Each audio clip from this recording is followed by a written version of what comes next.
Lëshoj në fund kur të mbarojmë lëshoj. Anton Kosteri është rizgjedhur si kryetari i dhomës së avokatisë në Shkodër për një mandat të dytë 5 vjeçar. Në ambientet e Hotel Mozart në Shkodër u zhvilluan zgjedhjet për drejtues të dhomës së avokatisë në Shkodër, të cilat u bikëqyrën nga përfaqësues të dhomës kombëtare të avokatisë, ndërsa në votim morën pjesë 87 avokat. Në garë për kryeun e dhomës së avokatisë ishin Amela Shanja, Anton Kosteri, Ardian Brunga dhe Uarda Xhekaj.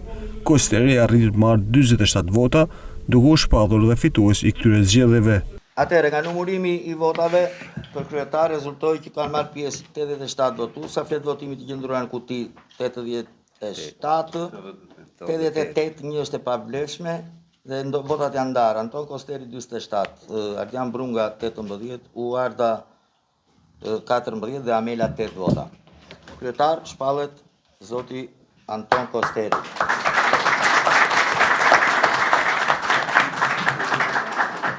Mandati i dytë i Kosterit pritet fokusohet në forcimin e standardeve profesionale, mbrojtjen e interesave të avokatëve dhe promovimin e integritetit në praktikën ligjore në Shkodër.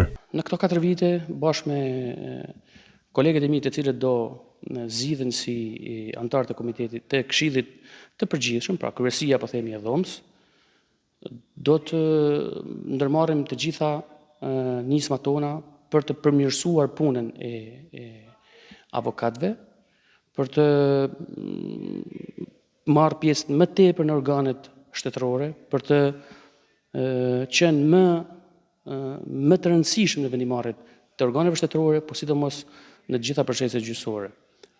Një drejtësi e shëndosh ka 3 shtylla, që janë gjykata, prokuria dhe avokatia.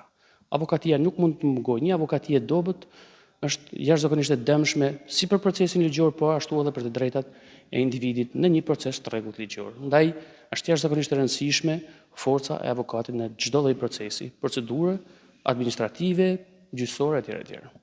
Vizioni jonë do të jetë forcimi i dhomës avokatisë dhe ato sfida që na përkas në 4 vitet e ardhshme është lufta ligjore, kuptohet, për të rikthyer gjykatat që janë hequr Shkodrës, gjykatën administrative shkallës parë dhe gjykatën e apelit, që shpresojmë të arrijmë kjo në mirë kuptimin e organeve që kanë fuqi vendimmarrëse në lidhje me këtë problem. Komuniteti i avokatëve shpreh urime dhe besim se udhëheqja e Kosterit do të vijojë të sjellë stabilitet dhe zhvillim për dhomën e avokatisë, duke kontribuar në ngritjen e kapaciteteve profesionale dhe respektin e ligjit në qytet. Është për kryetarin